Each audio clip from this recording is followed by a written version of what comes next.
Merhaba dostlar, ben Ozan. Bu videoda 10.000 ile 15.000 bandındaki en iyi telefonlara yakından bakacağız. Yani bütçeyi çok zorlamadan veya bir telefona çok fazla para vermek istemiyorum ama aldığımda da deneyimiyle beni üzmesin, kasma donma sorunu yaşamayayım ve en az 2-3 yıl kullanayım diyorsan bu noktada en mantıklı telefonlardan bahsedeceğim. Her zamanki gibi herhangi bir sponsorluk yok. Benim almayacağım, önermediğim hiçbir telefon bu listede yok. Bu telefonların hepsinin güvenilir satın alma linkleri de açıklama ve yorumlarda var. Oradan rahatlıkla alabilirsin. Ve sizce bu serinin devamı daha yüksek bütçeler içinde gelsin mi? Gelsin diyorsan alt taraftan beğenip abone olup zil açmayı unutma. Destekleriniz bu tarz tarafsız incelemelerin devamı için gerçekten çok önemli. Şimdi hemen listemizin en ucuz telefonuyla başlayalım. Burada Galaxy A16'yı görüyoruz. 6.7 inç Super AMOLED Full HD Plus çözünürlüğün yanında 90 Hz tazeleme burada kullanılmış. Giriş segment bir cihaza oranla ekran kalitesi gayet iyi seviyede. Donanımda Helio G99'u görürken 6 GB RAM 128 GB depolama ile beraber geliyor ve 8 GB RAM 256 GB'lık modeli de şu anda 10.000 TL. Bu donanımla beraber oyun tarafında PUBG'de akıcı grafiklerde 40-45 FPS bandında rahatlıkla oynayabiliyoruz. Kamera kısmında ana kamera 50 megapiksel f1.8 diyaframla gelirken ikinci kamera 5 megapiksel ultra geniş, üçüncü kamera olarak da 2 megapiksellik makro kamerayı görüyoruz. Ön tarafta 13 megapiksel f2.0 diyaframlı bir kamerayı görürken Full HD 30 FPS videolar çekebiliyoruz. Giriş segment bir cihaza oranla kamera kalitesi iyi seviyede. 5000 mAh batarya 25 Watt hızlı şarj desteğine sahip. Kutu içeriğinden herhangi bir adaptör çıkmıyor. Yazılımda Android 14 One UI 6.1 ile gelirken 6 yıl Android 6 yılda güvenlik güncellemelerini alacak. Güvenlik kısmında yüz tanıma ve yan tarafta parmak izi okuyucumuz var. Suya ve toza karşı da IP54 ile beraber olası su sıçramalarına karşı korunuyor. İkinci sırada şu anda yeni versiyonu çıkan fakat A26 ile A25'i kıyasladığımda burada stereo hoparlörler, daha iyi bir ekran kalitesi ve aynı kameraları düşündüğümde bence A26'ya fazladan 2000-3000 TL vermek çok da mantıklı değil. O yüzden bu noktada hem fiyatıyla hem de 10.000 civarında bir cihaz olarak düşündüğümde sunduklarına oranla en mantıklı seçenek kesinlikle Galaxy A25'i görüyoruz. Özellikle bu sarı rengiyle ben buradayım diyor. Köşeli hatları ve genel tasarım itibariyle de S serisinde andırıyor. Alıştığımız Samsung tasarımıyla karşılaşıyoruz. Arka kapaktaki mozaik detaylar ışık altında da daha farklı bir hissiyat uyandırıyor. Arka kapakta çerçevelerde plastik. Ekran kısmında da 6.5 inç Super AMOLED Full HD Plus çözünürlüğün yanında 120 Hz'lik bir tazeleme bu ekranda kullanılmış. HDR10, Dolby Vision gibi üst düzey teknolojiler bu ekranda yok ama Samsung gerçekten kaliteli bir panel kullanmış. Ekran oldukça canlı ve renk başarımı da oldukça iyi bir ekran. Parlaklık kısmında da 1000 nit maksimum parlaklığa ulaşabiliyor. A25'te Exynos 1280'in güncellenmiş bir haliyle karşılaşıyoruz. Günlük kullanım uygulamalar sosyal medyada tam olarak ideal bir işlemci diyebilirim. Uygulama açılışlarında arayüz performansında bir tekleme, donma, kasma sorunuyla karşılaşmıyoruz. Oyun tarafında da PUBG'de hangi ayar olursa olsun 30 FPS stabil bir deneyim veriyor. Kamera tarafında da arka tarafta üçlü bir kamerayı görüyoruz. Ana kameramız 50 megapiksel ve OIS desteğine sahip. F1.8 diyaframın yanında 8 megapiksellik ultra geniş açı ve 2 megapikselde makro kameramız var. Arka kamerayla da 4K 30 FPS'te OIS destekli çekimler yapabiliyoruz. 5000 mAh batarya ve 25 Watt hızlı şarj desteğiyle beraber geliyor. Hızı da orta seviyede. Suya ve toza karşı ise herhangi bir dayanıklılığı yok. Üçüncü sırada benim için performans birinci öncelik. Ekran kalitesi de iyi olsun. Kameranın video tarafında da 4K 60 FPS istiyorum diyorsan Poco F4'ü görüyoruz. 6.67 inç AMOLED Full HD Plus 120 Hz'lik bir tazelemeyi burada görürken 1300 nit maksimum parlaklığa ulaşabiliyor. HDR10 Plus gibi üst düzey teknolojileri de bu ekranda görebiliyoruz ve bence Poco F4'ü öne çıkaran, rakiplerinden ayıran en önemli noktası kesinlikle Snapdragon 870 işlemcisi. Hem MediaTek Dimensity 1080'den hem de bu fiyat bandındaki diğer tüm telefonlardan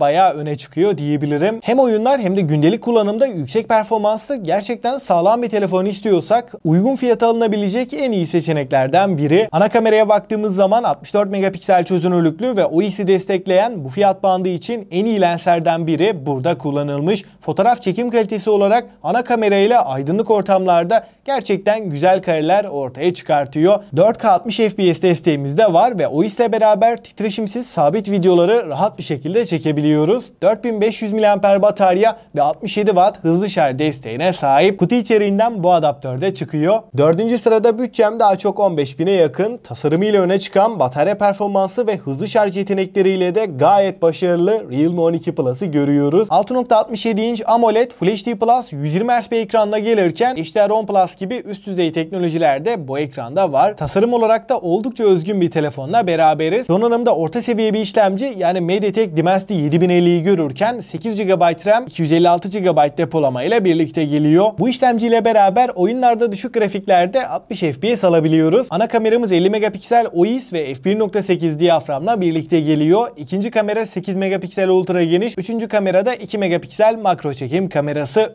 Videolarda da 4K 30 FPS çekimler yapabileceğiz. Bu fiyat bandında çok iyi bir kamerası yok ama orta seviye diyebilirim. Android 14 ve Realme UI 5.0 arayüzüyle gelirken 2 yıl Android, 3 yılda güvenlik güncellemelerini alacak. 5. sırada şu anda düşen fiyatıyla beraber 10.000 ile 15.000 bandında orta segment cihazlar içinde düşündüğümde şu an için benim favorim Galaxy A36'yı görüyoruz. Tasarımla başlayalım. Tasarımsal açıdan Galaxy A serisi bu sene bayağı değişti. Yani burada artık yeni bir tasarım anlayışıyla karşılaşıyoruz ve A36 ile A56 arasında tasarım olarak çok bir fark yok. Kamera modülü kasa yapısıyla oldukça benzer. Arka kapak cam, çerçeveler plastik. Burada serinin uygun fiyatlı cihazı olduğunu düşünürsem çerçevelerin plastik olması çok büyük bir eksi değil. Aynen A35 gibi ucuz, kalitesiz bir hissiyat vermeyecek. Buradaki plastik yapının kaliteli olduğunu söyleyeyim. Ekran tarafında 6.7 inç Super AMOLED Full HD Plus çözünürlüğün yanında 120 Hz tazelemeyi görüyoruz ve burada HDR10, Dolby Vision gibi üst düzey teknolojiler yok. Parlaklık kısmında 1900 nit maksimum parlaklığa ulaşabiliyor. Donanımda yeni nesil bir işlemciyi Snapdragon 6 Gen 3'ü görüyoruz. 4 nanometrelik bu işlemcimiz Snapdragon 7S Gen 2 ile oldukça yakın. Bu işlemci A35'e oranla %20 daha güçlü. PUBG, Call of Duty Mobile gibi oyunlarda düşük ayarlar 60 FPS, orta yüksek arasında da 40-45 FPS'i rahatlıkla görebileceğiz. Kamera kısmında ana kameramız 50 megapiksel f1.8 ve OIS desteğine sahip. İkinci kamera 8 megapiksel ultra geniş. Üçüncü kamera olarak da 5 megapikselde makro kameramız var. Ön tarafta da 12 megapiksel 4K 30 FPS çekebilen bir kamerayı görüyoruz. Arka kamerayla da 4K 30 FPS'te OIS ile beraber titreşimsiz, sabit, stabil videolar çekebileceğiz. Buradaki en önemli detay yapay zeka kısmında nesne kaldırma, obje silme gibi özellikler artık A36'da da var. 5000 mAh batarya ve nihayet 45 Watt desteğiyle beraber geliyor. Kablosuz bağlantılarda Wi-Fi 6, Bluetooth 5.4, 5G ve NFC desteğini görüyoruz. Suya ve toza karşı da IP67 ile beraber 1,5 metre suya 30 dakika boyunca dayanabiliyor. Dostlar, şimdi en önemli kısım favorilerimden bahsedeyim. Eğer bütçem 10.000 sınırında ve telefondan çok yüksek bir beklentim yok. Ekran kalitesi iyi olsun, arayüzde, menüde, uygulamaları kullanırken kasmasın, performans olarak da beni 2-3 yıl götürsün, günlük kullanımda bataryası bir günü çıkarsın diyorsan Galaxy A16 8 GB RAM, 256 GB depolamayla şu anki fiyatıyla gayet mantıklı. Ama bütçem 11-12 bin bandında ve benim için kamera da önemli, 120 Hz akıcı bir ekran istiyorum diyorsan şu anki fiyatlarla da A26 ile arada çok az bir fark olduğunu düşünürsem, özellikle performans odaklı değilseniz A25 almak şu anki fiyatlarla bana daha mantıklı geliyor. Eğer ben tamamen performans odaklıyım, benim için işlemci performansı birinci öncelik, alabileceğim en performanslı cihazı en uygun fiyata istiyorum diyorsan Poco F4 hala iyi bir seçenek. Kanalda da uzun zaman önce detaylı bir incelemesini yapmıştım. Onu da kartlara koyarım. Bütçem 14-15 bin bandında, benim için tasarım önemli. Kamerayı daha çok fotoğraf odaklı kullanıyorum. Hızlı şarj anlamında da sağlam bir telefon istiyorsan Realme 12 Plus bu noktada öne çıkıyor. Fakat benim bu bütçelerde hem Snapdragon 6 Gen 3 gibi gerçekten verimli ve yeni nesil bir işlemci, hem de kameranın hem fotoğraf hem de video kısmında bu fiyatların en iyisi, aynı zamanda 6 yıl güncelleme alacağını düşündüğümde Galaxy A36 10.000 ile 15.000 bandında piyasayı düşündüğümde kesinlikle en mantıklı telefon. Açıkçası listeye de genel olarak baktığımda 15.000 altı alınabilecek en sağlam telefonlar bunlardı. Tabii ki bu fiyat bandında önceliğimiz neyse ona göre karar vermek gerekiyor. Yani performans odaklıysak Poco F4, genel deneyimde daha dengeli bir telefon istiyorsak A36 veya uygun fiyatta bütçeyi zorlamadan 2-3 yıl kullanacağım bir telefon istiyorsam Galaxy A16. Bu noktada bu fiyatlarda her şeyi bir arada sunan tek bir telefon yok. Ona göre bir tercih yapmak gerekiyor. Fakat şu anda piyasaya baktığımda da bu 5 cihaz dışında eğer bütçeniz bu aralıktaysa bence başka bir telefona da bakmayın. Çünkü her anlamda düşündüğümde en sağlam cihazlar bunlardı.